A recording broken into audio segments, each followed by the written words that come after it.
ಈಗ ನಮ್ಮನ್ನೆಲ್ಲ ಬಹಳ ಜನ ಟೀಕೆ ಮಾಡಿದ್ರು, ಆದ್ರೆ ಕೊನೆ ಪ್ರೈಮ್ ಮಿನಿಸ್ಟರ್ ಟೀಕೆ ಮಾಡಿದ್ರು. ಈಗ ಬಿಜೆಪಿ ರಾಜ್ಯದಲ್ಲಿ ಶುರು ಮಾಡಿಬಿಟ್ಟವ್ರೆ. ಮೊನ್ನೆ ಮಹಾರಾಷ್ಟ್ರದಲ್ಲಿ ನಾನು ಲಕ್ಷ್ಮೀ ಹೆಬ್ಬಾಳ್ಕರ್ ಹೋಗಿದ್ದು ಚುನಾವಣಾ ಪ್ರಚಾರಕ್ಕೆ. ಅಲ್ಲೇನ ಹೆಸರಿಟ್ಟವ್ರಲ್ಲ, ಲಾಡ್ಲಿ ಬೆಹನ್ ಅಂತ ಇಟ್ಟು 1500 ರೂಪಾಯಿ ಕೊಡ್ತಾವ್ರೆ. ನಮ್ಮ ಪಾರ್ಟಿಯವರು 3000 ಅಂತ ಮಹಾಲಕ್ಷ್ಮಿ ಯೋಜನೆ ಅಂತ ನಾವಿಟ್ಟಿದ್ದು. ಅಷ್ಟೊತ್ತಿಗೆ ಅವರು ನಮ್ ನೋಡ್ಬಿಟ್ಟು ಕಾಪಿ ಮಾಡ್ಬಿಟ್ಟು ಅವರು ಅಲ್ಲೇ 5-6 ತಿಂಗಳು ಕೊಟ್ಬಿಟ್ಟಿದ್ರು. ಎಲ್ಲ ಚೆನ್ನಾಗಿ ಒತ್ತಿದ್ರು ಓಟ್ನ, ಅವ್ರಿಗೆಲ್ಲ ಓಟ್ ಒತ್ತಿದ್ರು. ಆಯ್ತು, ಏನೋ ನಮ್ಮ ರಾಜ್ಯದ ಏನೋ ಆಗಿದೆ, ಅದು ಬೇರೆ ವಿಚಾರ. ನಾನೀಗ ರಾಜಕಾರಣ ಈಗ ಅವಶ್ಯಕ ನಿಮ್ಮ ಹತ್ರ ನಾನು ಏನ್ ರಾಜಕಾರಣ ಮಾಡ್ಲಿ, ಏನ್ ರಾಜಕಾರಣ ಮಾತಾಡ್ಲಿ, ನಾನು ಯಾರನ್ನೇನು ಹೇಳ್ಬೇಕಾದಂತ ಸಂದರ್ಭ ಏನಿಲ್ಲ. ಇವತ್ತು ನನಗೆ ಈ ನಮ್ಮ ಮಹಿಳಾ ಶಕ್ತಿನೇ ದೇಶದ ಶಕ್ತಿ. ಇದ್ರ ಮೇಲೆ ನಂಬಿಕೆ ಇರೋ ದೃಷ್ಟಿಯಿಂದ ಇವತ್ತು ನಾನು 5 ಗ್ಯಾರಂಟಿಗಳನ್ನ ಪಕ್ಷದ ಅಧ್ಯಕ್ಷನಾಗಿ ನಾನು ಸಿದ್ದರಾಮಯ್ಯನವರು ಮಾತಾಡಿಕೊಂಡು ಈ ಯೋಜನೆಯನ್ನ ಕೊಡಬೇಕು ಅಂತೇಳಿ ನಾವು ತೀರ್ಮಾನವನ್ನು ಮಾಡಿದ್ವು. ಸೊ ಹೆಣ್ಮಕ್ಳು ಪ್ರಗತಿ ಆದ್ರೆ ಒಂದು ಕುಟುಂಬ ಪ್ರಗತಿ ಆದಂಗೆ, ರಾಜ್ಯ ಪ್ರಗತಿ ಆದಂಗೆ, ನಿಮ್ಮ ಹಳ್ಳಿಗಳ ಪ್ರಗತಿ ಆದಂಗೆ ಅನ್ನೋದು ಕೂಡ ನಮಗೆ ವಿಶ್ವಾಸ ನಮಗೆಲ್ಲ ಇದೆ. ಅದಕ್ಕೋಸ್ಕರ ಇವತ್ತು ನಾವು ಎಲ್ಲ ಕಡೆ ಹೆಣ್ಣು ಮಕ್ಕಳಿಗೆ ಹೆಚ್ಚಿಗೆ ಪ್ರಾತಿನಿಧ್ಯ ಕೊಟ್ಕೊಂಡು ಗ್ರಾಮ ಪಂಚಾಯತಿಲೂ ಕೂಡ 50% ರಿಸರ್ವೇಶನ್ ಮಾಡ್ತೀವಿ. ಏನ್ ಮಾಡ್ತೀರಿ, ನಮ್ಮ ಲೀಡರ್ಗಳು ತನಗೆ ಚಾನ್ಸ್ ಇಲ್ಲ ಅಂದ್ಬಿಟ್ಟು ಕೊನೆಗೆ ಅವ್ರ ಹೆಂಡತಿ ನಿಲ್ಸೋದು, ಇಲ್ಲ ಅಂದ್ರೆ ಅವ್ರ ಮಕ್ಳು ನಿಲ್ಸೋದು, ಅವ್ರ ತಂಗಿದಿ ನಿಲ್ಸೋದು, ಇವೆಲ್ಲ ನಡೀತಾ ಇದೆ. ಆದ್ರೂ ಮುಂದಕ್ಕೆ ಬರಬೇಕು. ಈಗ ರಿಸರ್ವೇಶನ್ ಅಂತೂ ಬಂದ್ಬಿಟ್ಟಿದೆ. ಪಾರ್ಲಿಮೆಂಟ್ ಅಲ್ಲಿ 2 ವರ್ಷನೂ ಪಾಸ್ ಆಗಿದೆ, ನಾವು ಒಪ್ಕೊಂಡಿದ್ದೇವೆ. ಮೊದಲೇ ಕಾಂಗ್ರೆಸ್ ಒಪ್ಕೊಂಡಿತ್ತು, ಬಿಜೆಪಿ ಅವರು ಅದನ್ನು ಒಪ್ಕೊಂಡಿದೆ. ಮುಂದಕ್ಕೆ ಇನ್ನ ನೆಕ್ಸ್ಟ್ ಎಲೆಕ್ಷನ್ಗೆ ನಾನು ಪ್ರೈಮ್ ಮಿನಿಸ್ಟರ್ ರೀಸೆಂಟ್ ಆಗಿ ನಾನು ಸಿದ್ದರಾಮಯ್ಯ ಭೇಟಿ ಮಾಡಿದ್ದು. ಆಗ ಹೇಳಿದ್ರು ಡಿಕೆ ಏನು ನಾವು ಮಾಡಲೇಬೇಕಾಗ್ತದೆ ಅಂತೇಳಿ ನೆಕ್ಸ್ಟ್ ಅಸೆಂಬ್ಲಿಗೆ 33% ಕೊಡಲೇಬೇಕು ಅಂತ ಕಾಣ್ತದೆ. ಆ ಮಟ್ಟಕ್ಕೆ ಇವತ್ತು ದೇಶ ಸಿದ್ಧತೆಯನ್ನ ನಾವು ಮಾಡಬೇಕಾಗ್ತದೆ. ಆ ದೃಷ್ಟಿಯಿಂದ ನಿಮ್ಮನ್ನೆಲ್ಲ ತಯಾರು ಮಾಡಬೇಕು ಅನ್ನೋದು ನಮ್ಮೆಲ್ಲರ ಆಸೆ. ಆ ದೃಷ್ಟಿಯಲ್ಲಿ ಇವತ್ತು ಶ್ರೀಕಂಠ್ ಅವರು ಇವತ್ತು ನಿಮ್ಗೆಲ್ಲ ಆರ್ಥಿಕವಾದಂತ ಶಕ್ತಿ ತುಂಬಲಿಕ್ಕೆ ಕೆನರಾ ಬ್ಯಾಂಕ್ನ ಗಮನದಲ್ಲಿ ಜೊತೆಲಿ ಇಟ್ಕೊಂಡು ಇವತ್ತು ನಿಮ್ಗೆ ಬಡ್ಡಿ ಕಡಿಮೆ ದರದಲ್ಲಿ ಯಾವುದು ಗ್ಯಾರಂಟಿ ಇಲ್ಲದೆ ನಿಮ್ಗೆ ಸಹಕಾರವನ್ನ ಕೊಡ್ತಾ ಇದ್ದಾರೆ, ಸಾಲವನ್ನ ಕೊಡ್ತಾ ಇದ್ದಾರೆ. ನೀವು ಕೂಡ ಚೆನ್ನಾಗಿ ವಾಪಸ್ಸು ಅದನ್ನ ರೀಪೇಮೆಂಟ್ ಮಾಡ್ತಾ ಇದ್ದೀರಿ ಅಂತ ಕೂಡ ನಮ್ಮ ಬಗ್ಗೆ ಪ್ರಶಂಸೆಯನ್ನ ವ್ಯಕ್ತಪಡಿಸಿದ್ದಾರೆ. ಆದ್ರಿಂದ ನಿಮ್ಮೆಲ್ಲರೂ ಕೂಡ ಈ ಸಂದರ್ಭದಲ್ಲಿ ನಾನು ಅಭಿನಂದಿಸಲಿಕ್ಕೆ ನಾನು ಬಯಸ್ತಾ ಇದ್ದೇನೆ. ಇವತ್ತು ತಾವೆಲ್ಲ ಬಹಳ ವಿದ್ಯಾವಂತಿದ್ದೀರಿ, ಬುದ್ಧಿವಂತಿದ್ದೀರಿ, ಪ್ರಜ್ಞಾವಂತಿದ್ದೀರಿ. ನಿಮ್ಮ ಸಂಘಟನೆ ಮುಳಿಸ್ಕೊಂಡು ಹೋಗಿ. ನಾನು ಒಂದು ಮಾತು ಈ ಸಂದರ್ಭದಲ್ಲಿ ತಮಗೆಲ್ಲ ಹೇಳಲಿಕ್ಕೆ ನಾನು ಬಯಸ್ತಾ ಇದ್ದೇನೆ. ಏನಪ್ಪಾ ಅಂತಂದ್ರೆ, ಇವತ್ತು ನೀವು ನಮ್ಮ ತಾಲೂಕಿನವರು ಬಹಳ ಜನ ಎಲ್ಲ ಸಾತ್ತೂರು ಹೋಬಳಿ ಜಾಸ್ತಿ ಇದ್ದಾರೆ. ಸಾತ್ತೂರು ಹೋಬಳಿಯವರೆಲ್ಲ ಇವರಲ್ಲ, ಇದೆಲ್ಲ ಕನಕಾಂಬರಿ.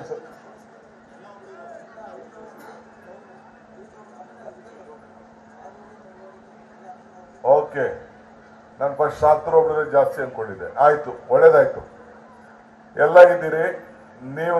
ನಾನು ಒಂದು ಹೇಳೋದನ್ನ ಸ್ವಲ್ಪ ತಲೆಯಲ್ಲಿ ಮಡಿಕೊಳ್ಳಿ, ಈಗೇನು ಹೇಳ್ತಾ ಇದ್ದೀನಿ ಅಂತ. ಯಾರು ನಿಮ್ಮ ಮನೆ ಯಜಮಾನರುಗಳಿಗೆ ನಿಮ್ಮ ಜಮೀನನ್ನ ಮಾರ್ಲಿಕ್ಕೆ ಅವಕಾಶ ಕೊಡಬಾರ್ದು. ಅದು ನಿಮ್ಮ ಮನೆಯಲ್ಲಿ ನೀವು ಯಾವ್ದು ಸೈನ್ ಹಾಕಕ್ ಹೋಗಬಾರ್ದು. ಅವ್ರಿಗೆ ಹೇಳ್ಬೇಕು, ಡಿ.ಕೆ. ಶಿವಕುಮಾರ್ ಹೇಳಿದ್ದಾರೆ ನಿಮ್ಮ ಆಸ್ತಿಗಳನ್ನ ಮಾರ್ಕೊಳ್ಬಾರ್ದು ಅಂತ. ಹಿಂದೆ ನಾನು ಕನಕಪುರಕ್ಕೆ MLA ಹೊಸದಾಗಿ ನಿಂತ್ಕೊಂಡಾಗ ಸಾತ್ತೂರಿಂದ ಬಂದಾಗ ಹೇಳಿದ್ದೆ ಅವ್ರಿಗೆ. 2 ಲಕ್ಷ 3 ಲಕ್ಷಕ್ಕಿತ್ತು ನಮ್ಮ ಸಾತ್ತೂರು ಹೋಬಳಿ ಜಮೀನು. ಕೋಡಳ್ಳಿ ಹೋಬಳಿಲು 1 ಲಕ್ಷ 2 ಲಕ್ಷ ಇತ್ತು. ಈಗ ಎಲ್ಲಿ ಕೇಳೋದು 50 ಲಕ್ಷ 1 ಕೋಟಿ ಹೇಳ್ತಾ ಇದ್ದಾರೆ.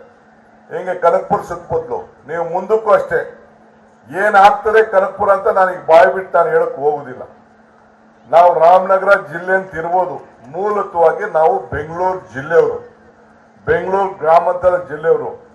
ಬೆಂಗಳೂರು ವಿಧಾನಸೌಧ ಬೆಂಗಳೂರು ಕೂಡ ನಿಮ್ ಪಾಲಿದೆ. ಇದು ನಿಮ್ ತಲೆಯಲ್ಲಿ ನಮ್ಮ ಜನತೆಗೆ ನಮ್ಮ ಹೆಡ್ ಕ್ವಾರ್ಟರ್ಸ್ ಅದು. ನಿಮ್ಮ ಮೂಲ ಆಸ್ತಿ ಎಲ್ಲ ನೀವು ಪತ್ರಗಳು ತೆಗೆದು ನೋಡಿ. ಬೆಂಗಳೂರು ಜಿಲ್ಲೆ ಅಂತಾನೆ ನಿಮ್ಮ ಆಸ್ತಿಗಳಲ್ಲಿ ನಿಮ್ಮ ಕುಟುಂಬಸ್ಥರು ನಿಮ್ಮ ಹಿರಿಯರೆಲ್ಲ ಇಟ್ಕೊಂಡಿರುವಂತ ಆಸ್ತಿ ಇದೆ. ಆದ್ರಿಂದ ಯಾವ ರೀತಿ ನಿಮ್ಮ ರಸ್ತೆಗಳನ್ನ ಯಾವ ರೀತಿ ಮಾಡಿದೀವಿ, ಸಾತ್ತೂರು ರಸ್ತೆ ಹೆಂಗಿತ್ತು, ದೊಡ್ಡಾಳಿ ರಸ್ತೆ ಹೆಂಗಿತ್ತು, ಕೋಡಳ್ಳಿ ರಸ್ತೆ ಹೆಂಗಿತ್ತು, ಕನಕಪುರ ಟೌನ್ ರಸ್ತೆ ಹೆಂಗಿದೆ, ಬೇರೆ ಬೇರೆ ಮಳವಾಡಿ ರಸ್ತೆ ಹೆಂಗಿದೆ ಅನ್ನೋದು ನೋಡಿ. ಈಗ ರಾಮನಗರ ರಸ್ತೆ ಒಂದು ಹೊಡಿಬೇಕು, ಈಗ ಅದಕ್ಕೆ ಸಿದ್ಧತೆ ರೆಡಿ ಮಾಡ್ತಾ ಇದ್ದೀನಿ, ಅದು ಕೂಡ ಹೊಡಿತೀನಿ. ಸೊ ಎಲ್ಲ ಭೂಮಿ ಮೇಲೆ ತಿರ್ಗಾ ಎಲ್ಲ ಜಾಸ್ತಿ ಆಗ್ತದೆ. ಬೇರೆ ಬೇರೆ ಯೋಜನೆಗಳೆಲ್ಲ ನಾವೆಲ್ಲ ಸಿದ್ಧತೆಯನ್ನ ನಾನು ಮಾಡ್ಕೊಳ್ತಾ ಇದ್ದೀನಿ.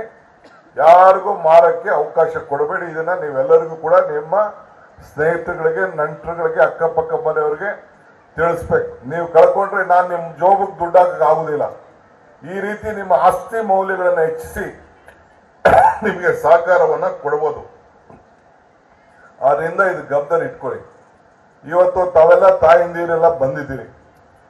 ನಾವು ಇಷ್ಟು ಶಕ್ತಿ, ಈಗ ಶ್ರೀಕಂಠ್ ಅವರು ಏಂತಕ್ಕೆ ಹೆಣ್ಣುಮಕ್ಳ ಬಗ್ಗೆ ಇಷ್ಟು ಆಸಕ್ತಿ, ಅವ್ರು ಹೇಳಿದ್ರು ಅಮ್ಮನ ನೆನಪು ಪ್ರೀತಿಯ ಮೂಲ, ಗುರುವಿನ ನೆನಪು ಜ್ಞಾನವ ಮೂಲ, ದೇವರ ನೆನಪು ಭಕ್ತಿಯ ಮೂಲ, ಈ ಮೂರರ ನೆನಪು ಮನುಷ್ಯತ್ವ ಮೂಲ, ಮನುಷ್ಯತ್ವ ಮೋಕ್ಷಕ್ಕೆ ಮೂಲ.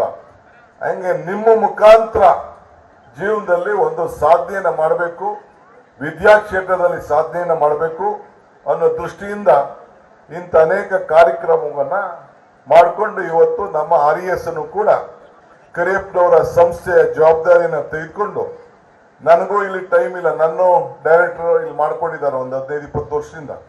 ಎಲ್ಲ ಒಂದು 2-3 ಮೀಟಿಂಗ್ ಬಂದೆ, ಹೇಳಿದ ಹಳೆ ಡೈರೆಕ್ಟರ್ಗಳಿಗೆಲ್ಲ ತೆಗೀರಿ ಜಮೀನ, 10 ಲಕ್ಷ 15 ಲಕ್ಷಕ್ಕೆಲ್ಲ ಜಮೀನು ಸಿಕ್ತಿತ್ತು, ಆಕ್ರಿ ಬಂಡವಾಳ ಅಂತ ನನ್ನ ಮಾತು ಯಾರು ಕೇಳಲಿಲ್ಲ ಇವರು. ಈಗ ನೋಡೋಣ, ಏನೋ ಸ್ವಲ್ಪ ಯೂನಿವರ್ಸಿಟಿ ಕೊಡಿಸಿದ್ದೀನಿ, ಯಾವ ನಮ್ಮ ಅಗ್ರಿಕಲ್ಚರ್ ಕಾಲೇಜ್ ಕೊಡಿಸಿದ್ದೀನಿ, ಇನ್ನು ಬೇರೆ ಬೇರೆ ಕೋರ್ಸ್ಗಳೆಲ್ಲ ಕೊಡಿಸಿದ್ದೀನಿ. ಈಗ ಹೊಸದಾಗಿ ಶ್ರೀಕಂಠ್ ಅವರು ಬಿಲ್ಡಿಂಗ್ ಎಲ್ಲ ಈಗ ಕಟ್ತಾ ಇದ್ದಾರೆ, ಬಹಳ ಡೆವಲಪ್ಮೆಂಟ್ ಆಗ್ತಾ ಇದೆ. ಮುಂದಕ್ಕೆ ಅವರ ಅವಧಿಯಲ್ಲಿ ಸಾಕ್ಷಿ ಗುಡ್ಡೆ ಬಿಡಬೇಕು ಅನ್ನೋ ದೃಷ್ಟಿಯಿಂದ ಅವರು ಕೂಡ ಮಾಡ್ತಾ ಇದ್ದಾರೆ. ಸೊ ಎಲ್ಲರೂ ಕೂಡ ಈಗಿರೋ ಮ್ಯಾನೇಜ್ಮೆಂಟ್ ಕೂಡ ಅವ್ರಿಗೆ ಚೆನ್ನಾಗಿ ಸಹಕಾರ ಕೊಡ್ತಾ ಇದ್ದಾರೆ. ಈ ಸಂಸ್ಥೆ ಇನ್ನ ಬೆಳಿಬೇಕು.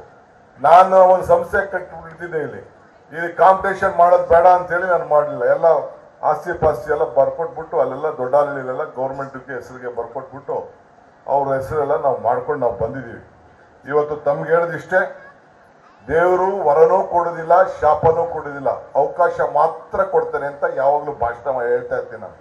ಹಂಗೆ ಇವತ್ತು ನಿಮಗೆ ಸಿಕ್ಕಿರೋಂಥ ಅವಕಾಶ, ಶ್ರೀಕಂಠ್ ಅವ್ರಿಗೆ ಸಿಕ್ಕಿರೋಂಥ ಅವಕಾಶನ ಬಹಳ ಸರಿಯಾದ ರೀತಿಯಲ್ಲಿ ಸದುಪಯೋಗವನ್ನು ಮಾಡಿಕೊಂಡು ತಮಗೆ ಒಂದು ನೆಮ್ಮದಿ ಬೇಕಲ್ಲ. ಏನಾದ್ರು ಕೊನೆಗೆ ಈಗ ದೇವಸ್ಥಾನಕ್ಕೆ ಏನ್ ಹೋಗ್ತೀವಿ ನಾವು, ದೇವ್ರನ್ನ ಏನು ಬೆಳಕ್ ಹೋಗ್ತೀವಿ, ಕೊನೆಗೆ ನನ್ನ ಆರೋಗ್ಯ ಕೊಡಪ್ಪ, ನನಗೆ ಶಕ್ತಿ ಕೊಡು, ಮಕ್ಕಳಿಗೆ ವಿದ್ಯಾಭ್ಯಾಸ ಕೊಡು, ಕೊನೆಗೆ ನೆಮ್ಮದಿ ಕೊಡು ಅಂತ ಕೇಳ್ತೀವಿ.